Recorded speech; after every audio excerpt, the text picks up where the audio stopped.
કાયદો કડક એટલા માટે બનાવવામાં આવે છે કે કોઈ આરોપી છટકી ન શકે અને ગુનેગાર ગુનો કરતા વિચારે. પણ ઘણી વખત એવું બનતું હોય છે કે લોકો કાયદાનો ખોટો દુરુપયોગ કરતા હોય છે અને જેના કારણે નિર્દોષ લોકો આનો ભોગ બની જતા હોય છે અને આબરૂ બચાવવા પછી તેઓ કોઈ પણ હદે જતા હોય છે. ત્યારે આવી જ એક ઘટના અમદાવાદના ચાંદખેડામાં સામે આવી છે, જ્યાં યુવક સામે છેડતીનો ખોટો આક્ષેપ થતા યુવકે કેનાલમાં ઝંપલાવી આપઘાત કરી જીવન લીલા સંકેલી લીધી છે. જુઓ અમારા ખાસ અહેવાલમાં શું થયું હતું યુવક સાથે.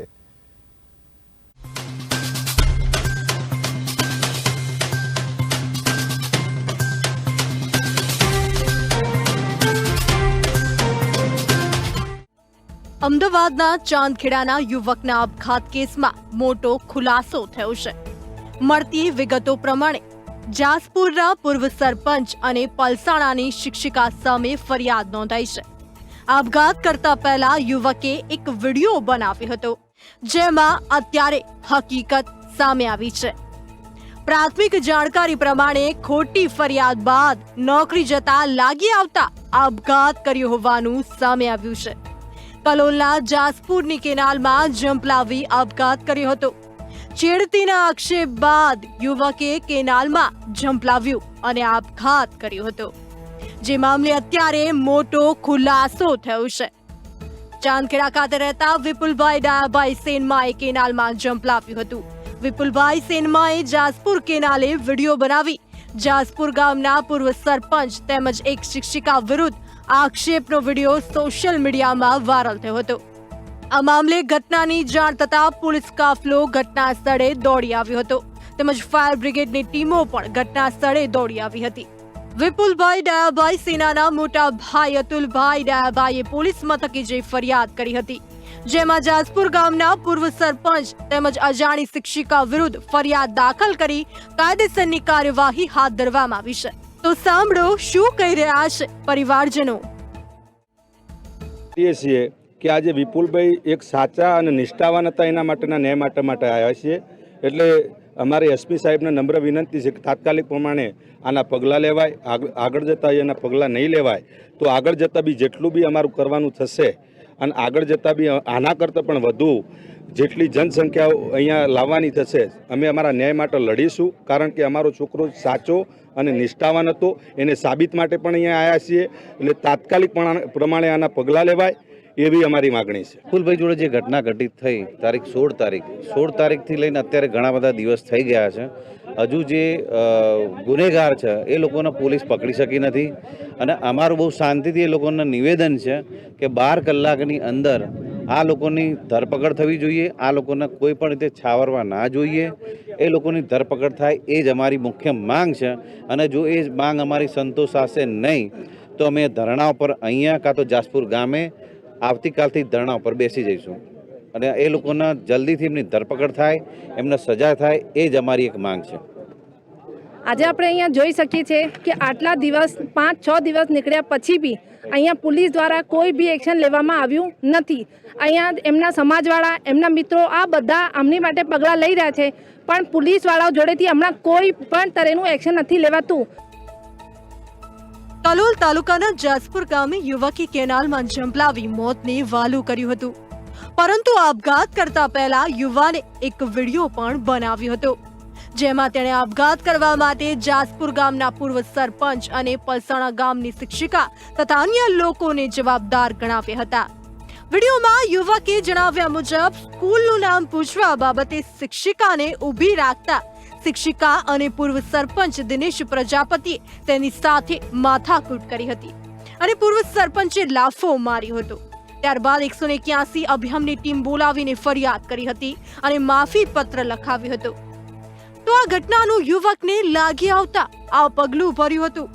આ મામલે મૃતકના ભાઈએ પૂર્વ સરપંચ, શિક્ષિકા અને અન્ય લોકો સામે ફરિયાદ નોંધાવી હતી. પોલીસે ગુનો દાખલ કરી કાર્યવાહી હાથ ધરી છે, પરંતુ હજુ સુધી આરોપીઓ નહીં પકડાતા પરિવારજનો આજે ગાંધીનગર એસપી કચેરી ખાતે પહોંચ્યા હતા અને માંગ કરી હતી કે તત્કાલ આરોપીઓને ઝડપી કાર્યવાહી કરવામાં આવે. પરિવારજનોએ સાથે જ પીઆઈ પર પણ આક્ષેપ કર્યા હતા કે ફરિયાદ આપે આટલા દિવસ થવા છતાં હજુ સુધી પીઆઈ દ્વારા આરોપીને પકડવામાં આવ્યો નથી. અને પોલીસ આરોપીઓને છાવરી રહી હોવાના આક્ષેપ પણ કર્યા હતા. જોકે ગાંધીનગર એસપી એલસીબીને તપાસ સોંપી આગામી 48 કલાકમાં જ આરોપીઓને ઝડપી પાડવાની ખાતરી આપતા મામલો થાળે પડ્યો હતો.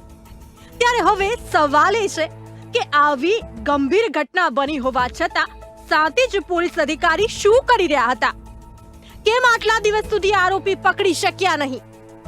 સમગ્ર મામલો જોતા એ સ્પષ્ટ થાય છે કે જો તપાસ એલસીબીને સોંપવી પડે તો આવા અધિકારીઓને ઘર ભેગા જ કરવા જોઈએ, જેથી લોકોને હેરાન ના થવું પડે.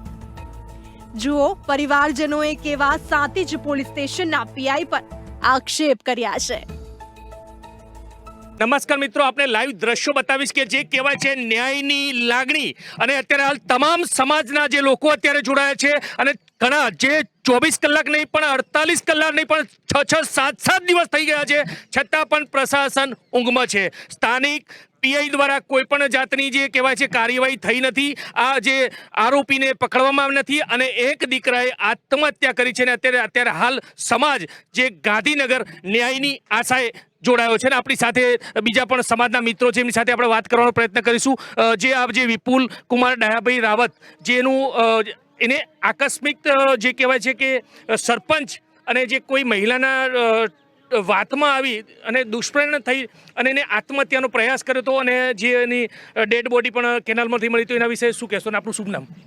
મારું નામ કેતુલ કાપડિયા છે. જે પ્રમાણે આપણા ભાઈ શ્રી વિપુલે જે પ્રમાણેની સુસાઇડ કરી એના વિડીયોના માધ્યમ પ્રમાણે એવું જાહેર કરવામાં આવે છે કે જે પ્રમાણેની એની જોડે ઘટના બની છે તદ્દન વાહિયાત છે અને ખોટી છે. જે પ્રમાણેની સાંતેજ પોલીસ સ્ટેશનની અંદર અમે 3 દિવસ ન્યાય માટે ફર્યા, ત્યાં પણ અમારી જોડે હાથ ઊંચા કરીને અને લોલીપોપ આપીને નીકળી ગયા છે. જે પ્રમાણેની ત્યાંના સાંતેજ પોલીસ સ્ટેશનના પીઆઈ સાહેબે જે પ્રમાણે 3 દિવસ પરિવારને હેરાન કર્યો છે, એ પ્રમાણે અમારી પહેલી માંગણી એ છે કે આરોપીની સેકન્ડ વાત છે, પણ પહેલાં આરોપીને ભગાડવામાં અને આરોપીને છાવરવામાં પીઆઈ સાહેબનો પૂરેપૂરો હાથ છે. એટલે તાત્કાલિક ધોરણે સાહેબની બદલી થાય અને સસ્પેન્ડ થાય. કોણ કોણ છે આરોપીમાં? એક સરપંચનું નામ બોલે છે અને જે મહિલા શિક્ષિત બેન છે એ, અને એક અન્ય વ્યક્તિ છે જે સોશિયલ મીડિયાના માધ્યમથી એનો વિડીયો ઉતારતા હતા. અને ચોથો વ્યક્તિ એ છે કે જે સરપંચના કહેવાથી એ વ્યક્તિને એ જ દિવસે સવારે જોબ ઉપરથી ના પાડી દીધી. આ અમારા જે મૃત કે જે દીકરો છે એને પોતે એની વિડીયો ક્લિપમાં કીધેલું છે કે મારા ગયા પછી મને ન્યાય પાવજો, મારા ગયા પછી કોઈ પણ દીકરો આ પગલું ના પડે, કોઈ પણ દીકરા સાથે આવું ના થાય એની તમે ધ્યાન રાખજો, તકેદારી રાખજો. આ દાખલો એક સમાજ માટે ઇતિહાસ બની જશે કે આ થયા પછી હવે સમાજમાં આવો દાખલો ના બનવો જોઈએ. અને અત્યારે જે પણ આરોપીઓ જે પણ ફરાર છે, જેના લોકોથી અમે અમારો દીકરો ગુમાવ્યો છે, જે મૃતક પરિવાર ઉપર જે આફત આવી પડી છે, અત્યારે એક વસ્તુ તમે સમજી શકો છો કે 26 વર્ષનો દીકરો તમારો પરિવાર ગુમાવે ત્યારે તમારી હાલત શું હોય. છતાં પણ પોલીસે કોઈ પણ પ્રકારની અત્યારે હાલ આરોપીઓને ધરપકડ કરવા માટે કોઈ પણ પ્રકારનું એવું એક્શન લીધું નથી કે જેના કારણે આરોપીઓ હાજર થાય અને ધરપકડ થાય. હવે પોલીસ પ્રશાસનને અમારી એટલી જ વિનંતી છે કે તમે તમારી એસઓજી ટીમ દોડાવો, તમારો જેટલો પાવર હોય એટલો વાપરી નાખો, તમે તમારી ટીમો જે જગ્યાએ તૈનાત કરો તે જગ્યાએ તૈનાત કરો. અમે અમને 11 થી 12 કલાકનો અલ્ટિમેટમ આપીશું. અમે એસપી સાહેબને મળીને આવેદનપત્ર રજૂ કરીશું અને જો તેમ છતાં પણ ડિસિઝન નહીં લેવાય તો અમે કાલે સવારે જાસપુર ખાતે સરપંચની નનામી લઈને ત્યાં ધરણા પર ઉતરી જઈશું, એવું અમારું અલ્ટિમેટમ છે.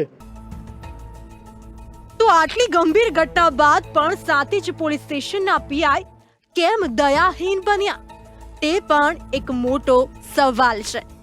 પરિવારજનોએ માંગણી કરી છે કે સાંતેજ પીઆઈને તત્કાલ સસ્પેન્ડ કરવામાં આવે. ત્યારે હવે જોવાનું એ રહ્યું કે ગાંધીનગર એસપી સાંતેજ પીઆઈ સામે પગલા ભરે છે કે કેમ.